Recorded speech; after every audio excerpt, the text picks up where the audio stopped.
As the world around you begins to settle, and the day fades into the gentle quiet of evening, allow your thoughts to drift backward, far backward through the centuries, across oceans and forests, into stone-walled towns and dimly lit villages nestled beneath castles and cathedrals. Tonight, let your mind travel to medieval European world at once familiar and foreign, a time where kings ruled by divine right, where peasants toiled beneath the open sky, and where the law often strayed into the curious, the bizarre, and the strangely poetic. You see, medieval law was not always crafted with the cold rationality of modern legislation. It was an ever-shifting tapestry, woven from tradition, religion, superstition, and necessity. While some laws were brutal, others were inexplicably peculiar. Some aimed to maintain order, while others veered into the surreal, punishing animals, mandating clothing colors, or banning the consumption of pies on certain days. But rather than focus on violence or chaos, we will tread gently tonight. We'll wander calmly through this curious landscape of legal oddities, tracing how everyday life intersected with the strange rules that governed it. There is no need to rush. The past will unfold slowly, like pages turning in a long-forgotten manuscript. You may find yourself intrigued, or perhaps lulled into a quiet sleep.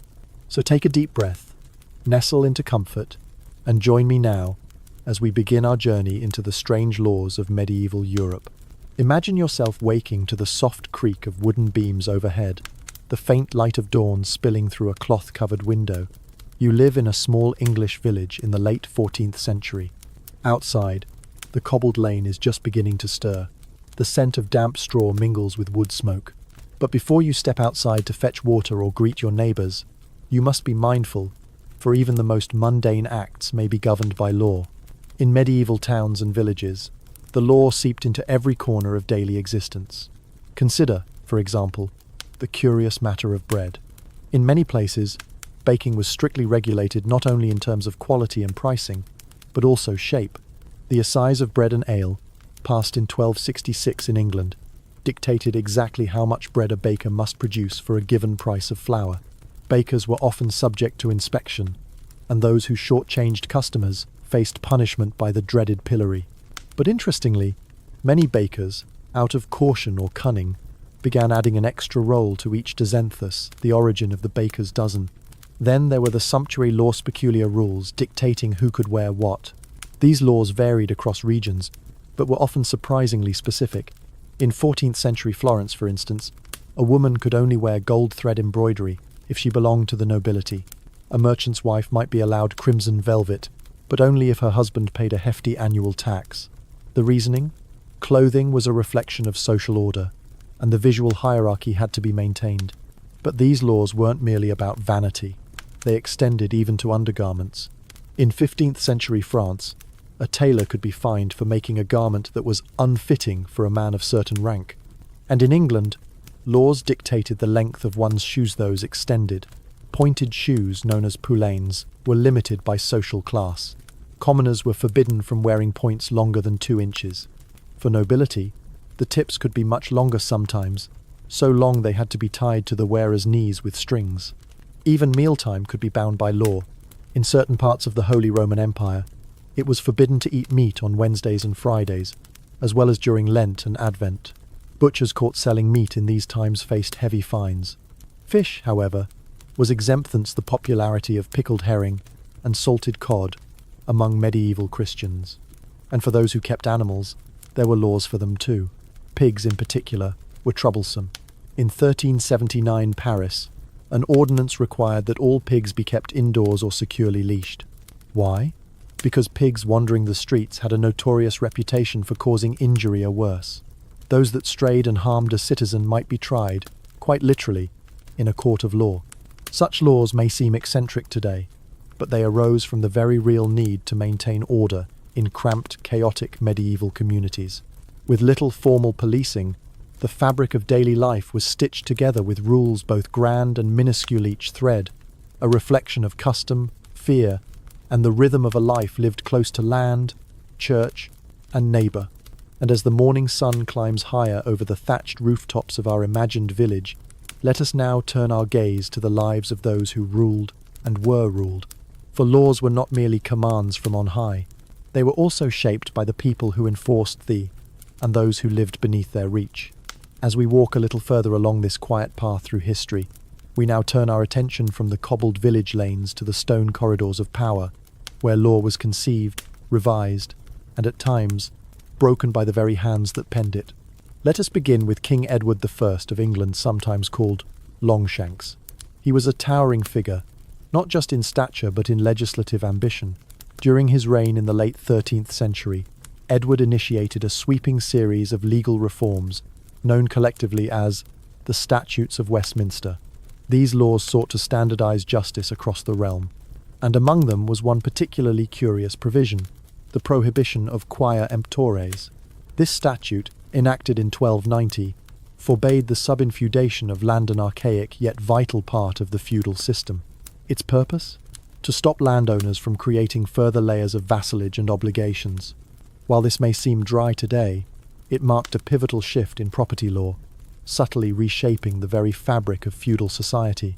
Not far from Edward's reforms, we find the infamous case of the Cadaver Synod, a peculiar legal spectacle from the heart of the Carolingian Empire. In the year 897, Pope Stephen VI had his predecessor, Pope Formosus, exhumed from his grave, dressed in papal robes, and placed on trial. Yesh's corpse was propped up in court, accused of perjury and violating church canon. A deacon was appointed to answer on his behalf.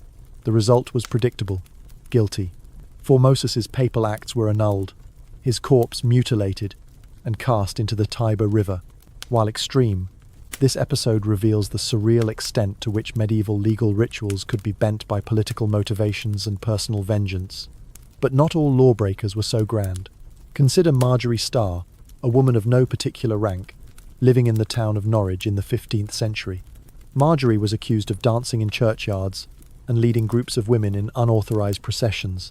Her actions were viewed as dangerously subversive, not for their criminality, but for defying the expected bounds of female decorum. Women who strayed beyond prescribed roles were often punished through public humiliation, such as being paraded with a shaved head, or worse, confined to a scold's bridly, cage-like metal contraption worn on the head, complete with a plate to press down the tongue. Though technically a punishment for slander or gossip, it was wielded with uncomfortable frequency against women whose presence alone unsettled patriarchal norms. Then there was the outlaw known as Eustace, the monker man, who turned from Benedictine brother to pirate and mercenary. Born in the 1170s in Boulogne, Eustace initially entered monastic life, only to leave under dubious circumstances. He became a feared seafarer, working alternately for England and France during their frequent conflicts. He was said to employ black magic, and disguise legends abound of his ability to vanish or change form, though these tales likely masked his deafness at maritime warfare. Eventually captured in 1217, he was summarily executed by beheading. His story blurs the line between criminal and folk hero, a common ambiguity in medieval times, when allegiance often dictated legality. And what of those who suffered injustice under the law? Joan of Arc comes to mind, burned at the stake in 1431 for heresy, only to be posthumously exonerated 2 decades later. Her trial was a striking example of law weaponized by politics. Though meticulously recorded, the proceedings were riddled with procedural irregularities and coercion. Her calm, measured replies to complex theological questions, while under immense psychological and physical stress, still echo across the centuries. Such biographies of rulers, rebels, saints, and scapegoats remind us that medieval law was not only a written code, but a lived experience. It was carried out in hushed chambers, on windswept gallows, in flickering torchlight, and before crowds gathered to witness judgment passed. Behind each strange law stood individuals flawed, ambitious, devout, and defiant. And now, as the torches in the great hall flicker lower and the night deepens, we shall leave these characters behind. Let us step softly now into a realm of speculation and mystery, where the remnants of strange laws still linger in crumbling parchments, buried beneath the earth, or hidden within monasteries. We journey next into the archaeological echoes and cultural puzzles of medieval legal life. As we drift further into the depths of medieval time, our journey becomes quieter, more contemplative. The bustling villages and echoing courtrooms recede into the background, and we find ourselves in the hushed stillness of archives, abbey libraries, and archaeological digs places where the past sleeps, occasionally stirring to reveal its secrets. Not all medieval laws were clearly written, nor were they all preserved in the proud scrolls of kings or clerics. Some were whispered customs, half-remembered rituals, or community practices etched only into the memory of those who lived them. And yet, through fragments of parchment, through worn tokens buried beneath ancient market squares, we glimpse these forgotten regulations, odd in their logic and stubborn in their persistence. One such mystery lies within the Domesday Book, compiled in 1086 by order of William the Conqueror. This immense survey of landholdings and obligations in England was less a law code and more a legal tool, yet its purpose was steeped in control. Historians still debate the nuances of its entries.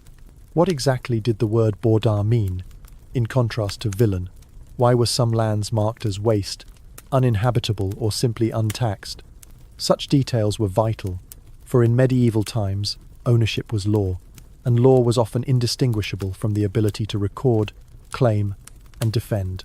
Then there are the trial tokens, unearthed in German and French soil, small discs of lead, sometimes embossed with symbols or initials, used in judicial duels or trial by ordeal. In such cases, the accused might be required to carry a red-hot iron bar a certain distance, or be submerged in water. The presence or absence of burns, or whether one floated determined guilt. These methods, grounded in divine judgment, were frighteningly common, and tokens may have served as silent witnesses signifying consent, divine protection, or even the accused's rank. Elsewhere, stone inscriptions reveal rules etched into the very structures of town life. In the Tuscan hill town of Volterra, a carved statute from the 13th century still stands, outlining punishments for dishonest wool traders. The stone, weathered and lichen-draped, speaks of a world where local economies were underpinned by law, and even the smallest lie about the length of a cloth or the strength of a die could earn a place in legal memory. Some remnants are more mysterious still.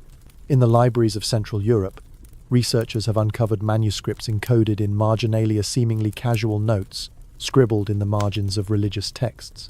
Among blessings and recipes, one finds hints of customary law, rules governing the rights of widows, or fines for speaking certain words aloud during Lent. Were these notes meant for future reference, or were they recorded as acts of defiance resisting official law through quiet transcription? Then there is the enigma of animal trials. For years, historians were uncertain whether the records, such as the 15th century case of a pig tried and executed in Falaise, Normandy, were real or metaphorical. Yet the consistency of such trials across France, Switzerland, and parts of Italy lends credence to their legitimacy. Animals, it seemed, could be treated as moral agents. Pigs, rats, even locusts were summoned to court, charged with crimes ranging from murder to crop destruction. Though this may appear absurd to modern minds, it reflects a worldview deeply steeped in theological reasoning. If all creation was subject to divine order, then all beings could be held accountable within it. Archaeological efforts continue to uncover yet more pieces of this puzzle. In 2021, an excavation beneath a ruined English priory revealed charred scrolls, once sealed in a lead container, possibly hidden to preserve controversial local bylaws. The writing was faint, but among the deciphered phrases was a clause forbidding the ringing of bells after sunset, lest the dead be disturbed. Was this law rooted in superstition, or an early noise ordinance disguised in sacred language? The answer remains elusive. Thus, among broken tiles, half-burned parchments, and silent stones, the medieval legal world breathes still its mysteries, half-told, its logic partially obscured by time. These remnants whisper of a time when the line between sacred and secular was blurred, when justice was as much ritual as it was rule, and when law was etched into bone, soil, and silence. Let us now emerge gently from these cryptic corners and consider the society that built such laws. What did power look like to those in the castles, and how did it contrast with the lives of those who lived below? As we continue our tranquil passage through medieval Europe, our gaze rises now from the archival shadows to the broader stage of society itself. Here, among the towers of stone fortresses and the winding alleys of timbered towns, we see how law did not merely regulate behavior, it defined social order, affirmed hierarchy, and often reminded people precisely where they stood. In the medieval world, law was a visible performance of authority. It wasn't enough for a king or noble to wield power, they had to be seen doing so. Decrees were read aloud in public squares. Punishments were carried out in marketplaces, often on designated justice days, when villagers would gather to watch sentence rendered. It was both ritual and reinforcement. For in a society without mass communication, law was made tangible through spectacle. At the top of this hierarchy were kings and queens, lords and bishops, those who not only created laws, but frequently stood above them. Royal courts were complex, often mixing legal judgment with courtly ceremony. In France, the Parliament of Paris grew into a powerful judicial body, issuing rulings that could ripple across provinces. Yet, for many nobles, local feudal justice remained supreme. A baron might judge disputes on his estate from a raised dais, flanked by retainers beneath embroidered banners. These moments, though legal, were also theatrical displays of the noble's divine right and inherited dominion. Meanwhile, in ecclesiastical courts, bishops and abbots presided over matters of canon law. These cases might concern marriage, wills, or the conduct of clergy. The penalties here were different, not stocks or whipping posts, but penance, excommunication, or long pilgrimages. Such courts reflected the Church's vision of justice as moral correction rather than corporal punishment, though that line could blur when heresy was suspected. For the rising merchant class, especially in cities like Bruges or Lübeck, the law took on another dimension altogether, contractual and civic. These urban centres established their own codes, sometimes borrowing from Roman law. The Magdeburg Rights, for instance, granted self-governing privileges to many Central European towns. Within their bounds, a burgher might sue a neighbour, appeal a fine, or invoke bylaws about trade and craft. Here, law was less about symbolism and more about negotiation, economic, civic, and ever-evolving.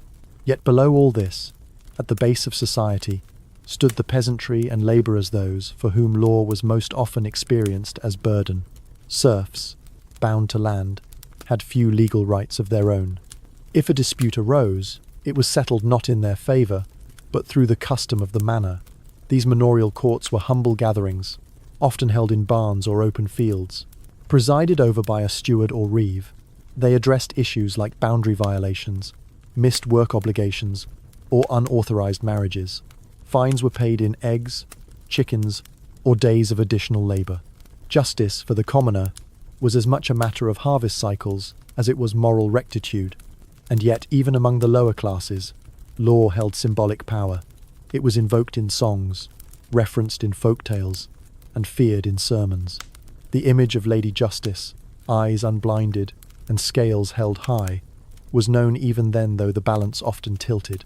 This stratified approach to law reinforced existing divisions. It told peasants they belonged to the earth, merchants to the ledger, priests to the soul, and nobles to the sword. To defy the law was not just to challenge a rulete, was to trespass into another class's domain. And so, as we imagine these layers of medieval life woven like the intricate embroidery of a noble's robe, we begin to see how law functioned not only as a mechanism of order, but as a mirror of society's structure. A mirror that, perhaps like the polished metal of a knight's breastplate, offered reflection without full clarity. Now, with this vision of society in mind, let us gently shift towards something more ephemeral. For laws did not merely govern actions, they shaped perceptions, dictated rituals, and often found their strangest expressions in the realm of belief and superstition.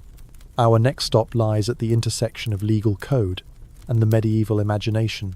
Night has deepened across the landscape of our imagination, and with it, our journey takes a more spectral turn. The flickering candles of legal chambers give way to the dim glow of chapel alcoves and moonlit village crossroads.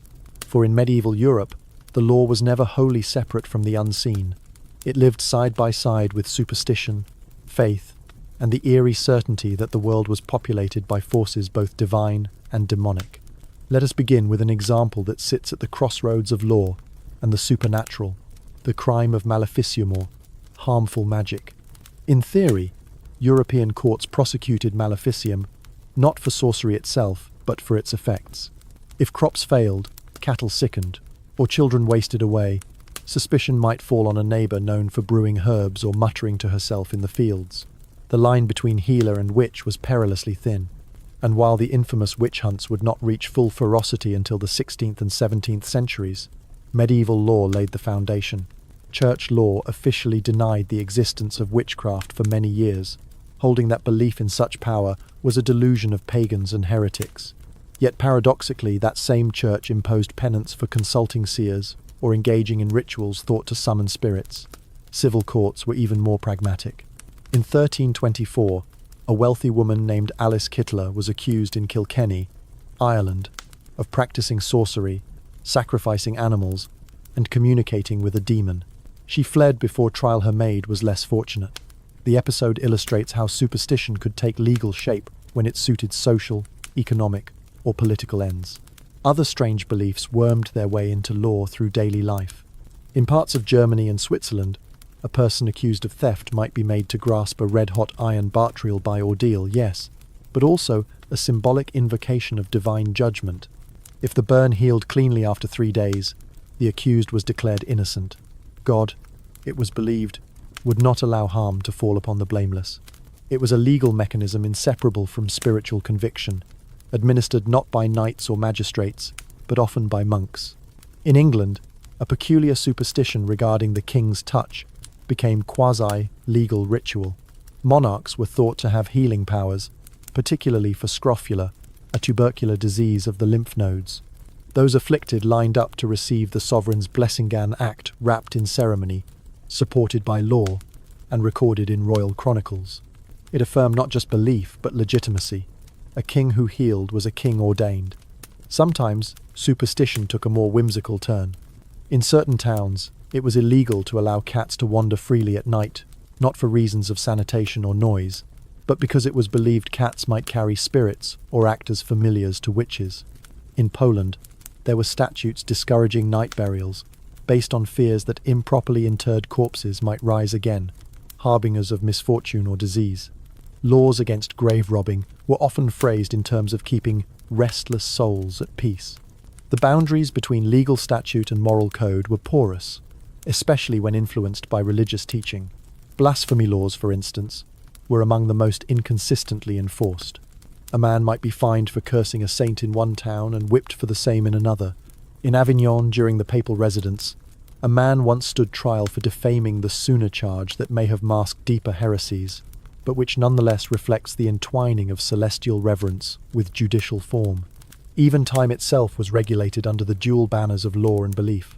Certain activities were forbidden during holy days, not merely out of reverence, but for fear that work done during a saint's feast might attract divine retribution. In France, there were laws forbidding spinning or weaving on Sundays, and in some regions, the baking of bread was outlawed on certain saints' days, lest one offend the heavens. Thus, superstition was not merely tolerated in medieval law, it was built into its architecture. Belief shaped perception, and perception shaped the world. To live under medieval law was to navigate a delicate terrain of spirits and statutes, angels and ordinances, where what was legal might also be wholly accursed.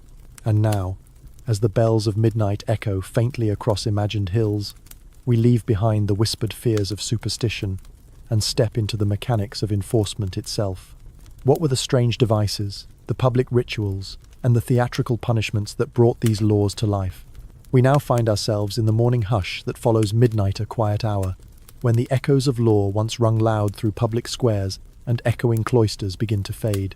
Yet before they disappear completely, let us spend a while contemplating the rituals of justice, the punishments, penances, and the oddly theatrical performances that accompanied the enforcement of medieval law. It is easy to imagine medieval punishment as uniformly brutal, and certainly the era had its share of harsh penalties, but it also possessed an almost ritualistic sense of symbolism. Justice was not just carried out, it was performed for the benefit of the community, for the reassertion of moral order, and often for the spectacle. Let us begin with the pilloria wooden frame, with holes for the head and hands. Unlike more lethal punishments, the pillory was designed to humiliate rather than destroy. It was often placed at the town's busiest crossroads, where the offender might stand for hours or days, subject to the scorn or pity of passers-by. The offence might be signposted: cheated a widow, sold watered wine, or lied to a judge. Sometimes, villagers would throw food or dung. At other times, they simply watched in silence. Yet not all punishments were so public. Penancy, especially those assigned by ecclesiastical courts, were deeply personal, and often designed to reform rather than shame. A man found guilty of fornication might be sentenced to walk barefoot to a shrine, reciting prayers along the way. A woman accused of slander could be required to wear a white shift and confess her sin aloud on the church steps. These acts, though peaceful, were no less binding, and often far more difficult than a simple fine. And then there were the devices. The scold's Bridleyan iron cage for the head, with a small plate to suppress the tongue, was reserved mainly for women deemed unruly, gossipy, or argumentative. Though not common in all regions, it was a chilling symbol of enforced silence, and of the deep-rooted anxieties about women's voices in public space. For thieves, punishments varied wildly. In some towns, a first offence might be met with a fine or a branding, perhaps, the letter T burned into the skin. In others, hands might be amputated. Branding was a curious blend of mercy and cruelty. It allowed the person to live, but marked them forever. In Iceland, where exile was a common sentence, an offender might be declared skógarmaður, literally, man of the forest, rendered outside the protection of law. Anyone could kill them, and no blood guilt would be owed. Legal retribution also touched the inanimate. In certain towns, weights and measures found to be false were ceremonially destroyed in public. A crooked yardstick might be chopped in two with a ceremonial axe, its remains cast into a river, all while the town crier pronounced judgment. In this way, even objects were bound by justice. Justice was not always final, either. A person sentenced to death might appeal to the king for mercy, or even attempt to claim benefit of clergy, a legal loophole that allowed those who could read Latin to be tried in ecclesiastical court rather than secular. This loophole saved many, particularly literate clerks and scholars, from execution. In time, even illiterate defendants learned to memorize a specific passage of the Bible, usually Psalm 51, just in case they needed to prove clerical status.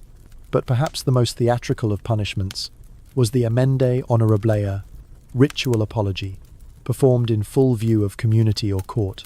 The offender, often stripped to their underclothes, barefoot and holding a lit candle, would kneel and publicly confess their misdeeds. It was humiliation refined into ceremony, and in some ways it echoed the Church's approach to sin, that one might be cleansed not by suffering alone, but through submission and visible remorse. In all of these, punishment was meant not simply to deter, but to restore a fragile balance. Medieval communities were close-knit, porous, and easily disturbed. Law, in enforcing its strange punishments, sought to bind the fraying fabric. Every fine, flogging, or penance was a stitch clumsy perhaps, but sincere. And so, with these images of quiet justice still lingering, of barefoot pilgrims, of ink-smeared hands clutching a sacred psalmway, prepare to wander into a realm more domestic. For law was not only written on the town square or courtroom scroll, it lived too in kitchens, family hearths, and the rules that governed the medieval home. Now, as the first pale light of dawn begins to colour the eastern sky, let us turn inward away from public squares and solemn courts toward the quiet interior of the medieval home. Here, amid the scent of baking bread and the worn edges of a wooden table, we encounter another realm of law, one less visible, but no less powerful. For even behind closed doors, the rhythm of life was guided by rules spoken and unspoken, sacred and secular. Medieval law reached into the heart of the household, regulating marriage, inheritance, and the roles each member of the family was expected to fulfill. These laws varied widely from region to region, yet certain patterns emerge, patterns that reveal how society viewed the home, not merely as a private refuge, but as a legal unit, a microcosm of order. Consider marriage, a union both spiritual and contractual. In canon law, consent alone spoken freely before witnesses was sufficient to form a valid marriage. Yet civil law required more: dowries, property agreements, and community acknowledgement. In some Italian cities, couples were legally required to declare their intent before a notary and register the marriage in city books. Dowries, meticulously negotiated, were the subject of legal wrangling and court battles. If a woman's dowry was misused or lost, her family might seek legal redress sometimes, even demanding imprisonment of the husband. And what of the role of the wife? In many places, the doctrine of coverture prevailed, meaning a married woman's legal identity was absorbed by her husband's. She could not sign contracts, own land in her own name, or bring suits to court without his consent. Yet this was not uniform. In parts of France, particularly in towns governed by Roman-based coutumes, women retained more economic independence. Widows, especially, emerged as figures of legal autonomy. Many ran businesses, managed estates, and appeared frequently in court as plaintiffs and creditors. Discipline within the home, too, was governed by legal norms. A husband was expected to correct his wife's behaviour, but within bounds. In England, the so-called rule of thumb, though misunderstood today, may have originated as a crude reference to permissible limits on corporal punishment. However, local courts occasionally stepped in when a husband's discipline was considered excessive, particularly if it disturbed the peace or drew public notice. The law protected the household's integrity, but also its quiet. Children were subject to both affection and authority. Fathers bore legal responsibility for their offspring and could be fined if their children caused damage or mischief. In some towns, apprentices as young as 7 were bound by contract to learn trades. These contracts were legally enforceable and often lasted a decade or more. A master who mistreated an apprentice could be summoned before a guild court. Conversely, a runaway apprentice might be returned under penalty of law. And of course, inheritance brought law and family into sharp focus. The distribution of property was rarely simple. In some regions, primogeniture inheritance by the eldest son was the rule, while elsewhere, property was divided more equitably among children. Daughters, depending on the region, might be entitled to a share equal to sonsa to nothing at all, their portion given as a dowry upon marriage. Wills were common among wealthier households, and disputes over them filled court records. A father disinheriting a child for disobedience was not unheard of, though such choices often triggered legal appeals by aggrieved relatives. Interestingly, domestic animals too were covered by household law. In cities like Paris or Florence, ordinances regulated the keeping of pigs, chickens and dogs. A dog that bit a neighbour could provoke a fine. A pig that escaped and damaged a market stall might lead to a public hearing. Even the storage of firewood, the disposal of ashes, and the cleanliness of privies fell under municipal regulation. Religious practices at home were likewise shaped by law.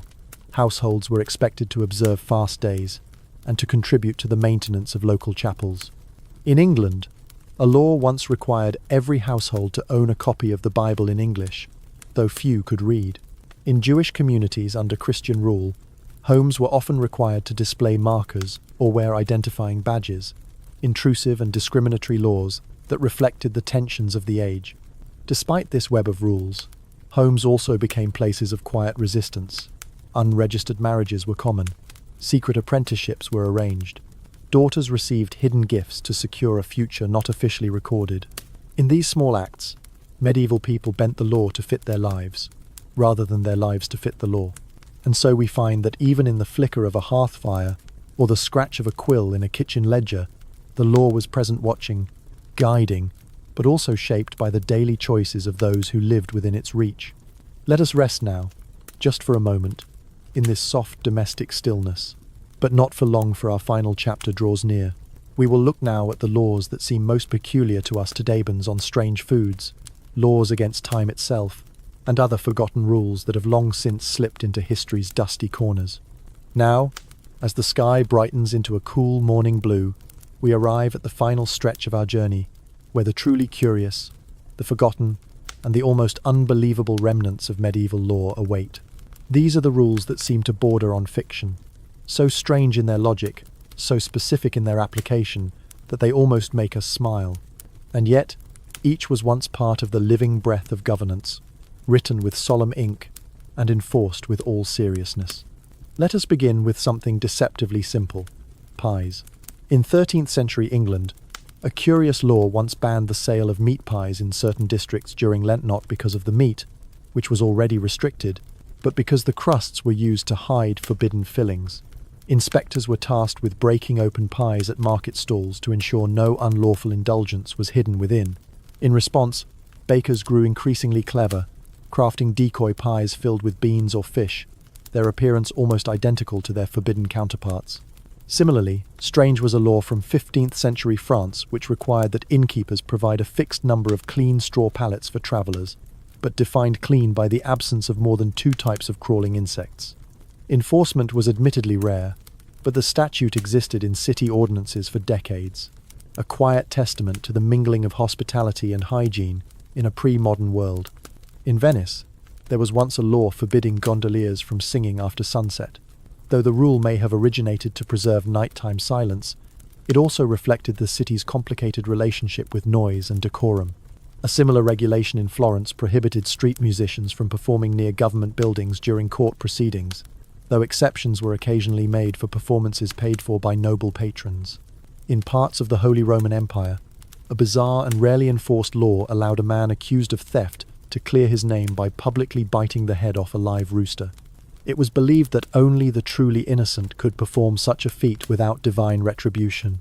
Whether anyone actually attempted this trial remains unclear, but its inclusion in certain rural law codes has been verified. Equally puzzling was the law in Bologna, which prohibited washing clothes in public fountains on Wednesdays and Fridays, but not because of any moral concern. Rather, city magistrates believed that midweek laundry disrupted the natural flow of commerce in surrounding stalls, and that Friday laundering created lingering odours that interfered with Friday fish markets. One finds strange overlaps of logic in sumptuary laws as well. In Spain, a decree in the early 1400s banned women from wearing shoes that made noise on cobbled streets. Heeled shoes, especially those with metal-studded soles, were thought to distract men during Mass. A similar edict in Flanders banned overly fragrant oils for the same reason, claiming that strong perfumes stirred temptation among the devout. Perhaps most delightfully odd was the goose law of Basel, Switzerland. In one district, geese were forbidden to walk, unaccompanied through the town square during market hours. The reasoning? An incident wherein a flock of unattended geese disrupted a public execution by hissing and flapping at the executioner's feet. The resulting delay so embarrassed the magistrates that the law was passed the very next week. But not all such laws were humorous.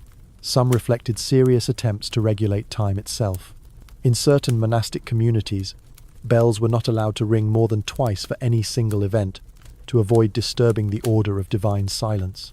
In England, village curfews were sometimes enforced by town criers who would cry out, "Cover fire!" reminding households to bank their hearths and avoid nighttime flames. Violators could be fined or shamed for endangering the neighborhood. There were even laws regulating laughter. In one small Italian province, a statute decreed that unseemly laughter during funerals could be punished with penance or public apology. Though seemingly unnecessary, such a rule likely stemmed from a growing concern with decorum in sacred spaces, a shift in cultural values as cities became more refined and hierarchical. Each of these laws, strange as they seem now, once made perfect sense to the people they governed. They were born of fears, superstitions, customs, and the quiet urgencies of daily life. Together, they form a curious mosaic, a reflection of a world both alien and oddly familiar. And now, with our basket of peculiar statutes gathered, we have arrived at the final moments of our journey. It is time to fold the parchment, snuff the lantern, and let history fade once more into its slumber. And so, dear listener, our journey through the winding paths of medieval law comes quietly to a close.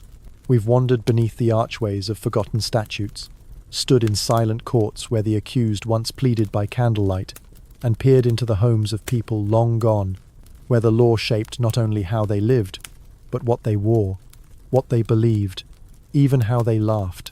These strange laws, at times amusing, at times solemn, remind us that order has always been a fragile thing. It is built not just on justice, but on fear, on habit, on hope, and on imagination.